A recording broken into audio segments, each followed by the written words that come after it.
all of you for coming to this session, which is on successful models of community leadership development programs. And the operative word here, and really throughout the day, is community. This panel is all about various ways, all of them effective, all of them unique, and all of them adaptable in a variety of ways to the work that you do in your communities to build resident leadership. So we're going to hear from 4 really wonderful people who bring a tremendous amount of expertise and value to this conversation. To my left is Timlin Sams. Now you've got bios of all these folks in your packets, and I don't want to take a lot of time to reiterate, because I can never do justice to all the accomplishments of the folks sitting up here. But let me just say that Timlin is a native of New Orleans, and that's one of the reasons I wanted to start the panel with her in honor of our great city that's hosting us. And she has done community development work all over the country, as well as here in this city. And her work has recently been recognized by the Neighborhood Development Foundation with a Leadership Award. So we're very, very happy to have Timlin joining us this morning. Next to Timlin is Walter Davis. So Walter has very extensive history in the community development field, and he spent the last 6 years with NOAA, with the National Organizers Alliance. So he's an organizer by heart, by training, and by practice for all of his career. And he was first the executive director and then board president of the National Organizers Alliance. But a lot of what he'll be talking about here today really stems from his community development work, building leadership through the Southern Empowerment Project. And he tells me that he cut his teeth on community development in the very earliest stages of his career in the Peace Corps. And he also shared with me that yesterday he had 5 baby chickens born on his farm in Royal, Tennessee. Next to Walter is Pamela Reese-Smith. Pamela is a native of New York, as you'll see in her bio, in Harlem, New York City, but she has spent most of her professional career in Rochester, New York, and it's in Rochester that she has really made a tremendous impact in a specific neighborhood where she has invested countless hours in helping residents to build their own leadership capacities. And her work was also recently recognized with the Community Champion Award, which was presented to her by the Rochester Business Journal. So it's not often that a business journal is recognizing a community development organizer, person who's in the work, in the trenches every day, and Pamela was the recipient of that award, which I think speaks volumes about her efforts, and we'll get to hear more about them in just a second. And then finally, next to Pamela is Ken Embley. So Ken is coming to us from Salt Lake City, Utah. He is on the faculty at the University of Utah, and his focus is on leadership, believe it or not.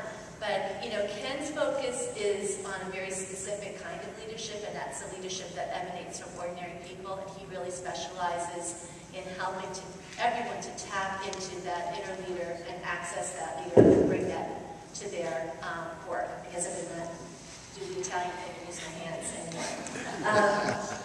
And Ken also shared with me that he's, I think in his own words, a baseball freak.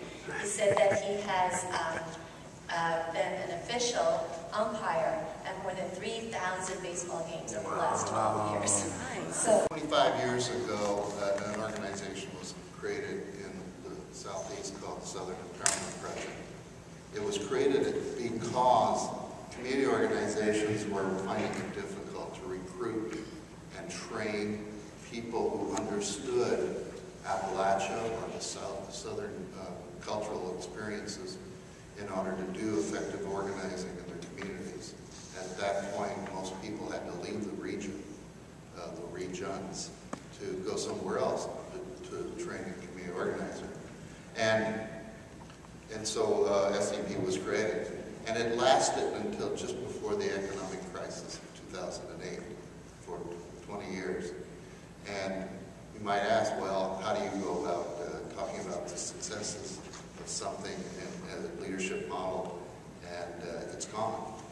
And I think what I want to share with you are some of the legacies of that model and some of the things that were important about what it did and should still exist in some form. I have a privileged relationship with the timekeeper. She's the former director of our board, of the board of directors. SCP, we love you, Walter! Emphasize some other points. It's 5 minutes already. No, I'm just messing with you. No. Marie Kennedy really touched on so many important points about what we did.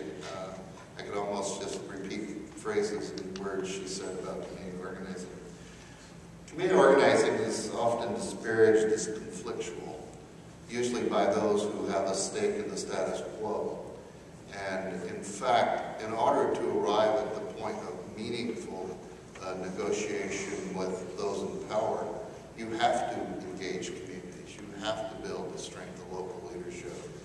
And far from being conflictual is often the road to ending conflict, because it's when destructive practices are not met by the power of the community that they get worse and alienate people.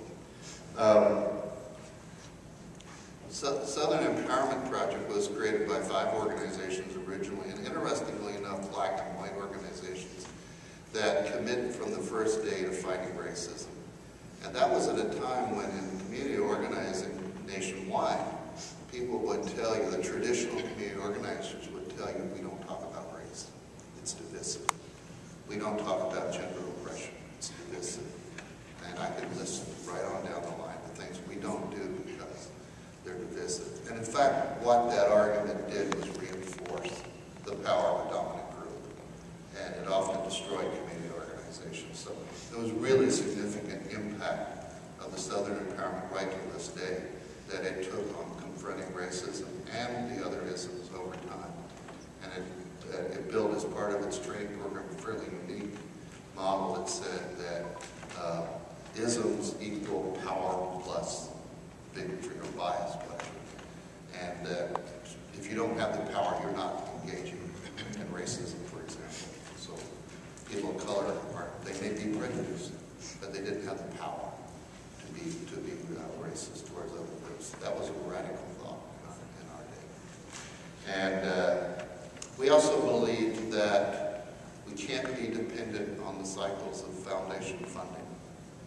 And so we, over time, created a stream of school and grassroots fundraising, which eventually gave, along with working with the Center for Third World Organizing, led to the creation of the Grassroots Institute for Fundraising Training, which a lot of you may know from California. It began in my hometown with the first classes held. And its objective was to give access to people of color to development jobs, because at that time almost no one who was black or Hispanic or other persons of color were being given opportunities to work as fundraisers in community groups. Even groups of color would often not have access because of experience, because of training, because of opportunities, internships, for example. So we created that school. So we began to think of organizing not just as some simple steps about strategy. I do have some PowerPoints that I threw together, but I think I'll just avoid them for now. We talked about basic organizing steps. Winning issues is always the one people want to talk about. But we also believe that, and I believe more so today, that winning issues is nice. But if you're not building the institutions of community and preparing people to exercise some role in public policy, it doesn't matter if you win the issue because you'll lose it tomorrow. And I think that's the period we're in now, is that we're fighting every fight we thought we'd won. And I think the people who work in housing and other issues are doing tremendous work. But you've got to do the community organizing to support it once you've done it, or it can be lost fairly rapidly. So we also think that our groups have got to start embodying the models of democracy that we want to see. What is the vision you have for your community beyond seeing people live in their house? And that's a great thing to happen. But obviously New Orleans has a million lessons about a lack of vision from public policymakers and so on, especially government. And so if you're going to change the way, I heard an interesting argument last night between someone who has a belief in doing more self-help local work and engagement of people in their own solutions, which I think is fundamental to community organizing, as Marie said, and those who saw a greater pressure for government to pull supply services. And really, we're talking about the same thing. And no public policy is developed that doesn't see an engaged community. No public policy is positive. And I grew up in a time in Kentucky when the war on poverty, but as in urban renewal, was a war on poor in many cases. That decisions were made about where highways were built, where reconstruction was done, and where public housing was temporarily built. And what happened was we lost businesses in poor and communities of color. We lost those businesses forever, the local business networks. We saw temporary public housing that became 50 years of public housing. And we're at the point of dealing with those assets now. And so I'm told I've got a few more minutes. I wanted to say one thing, maybe a little provocative, to funders. Our creation was based in part on that the understanding that our region of the country was totally underfunded in not just government money, but in the generosity of foundations. And for a period, we managed to work with foundation allies, bring additional assets into the region. Right now in the Southeast, that period is gone. That we're not emphasized, we're considered in most parts of the South a flyover region. And the only way we can change that is by the engagement of communities. So I'll stop there. I don't want to say.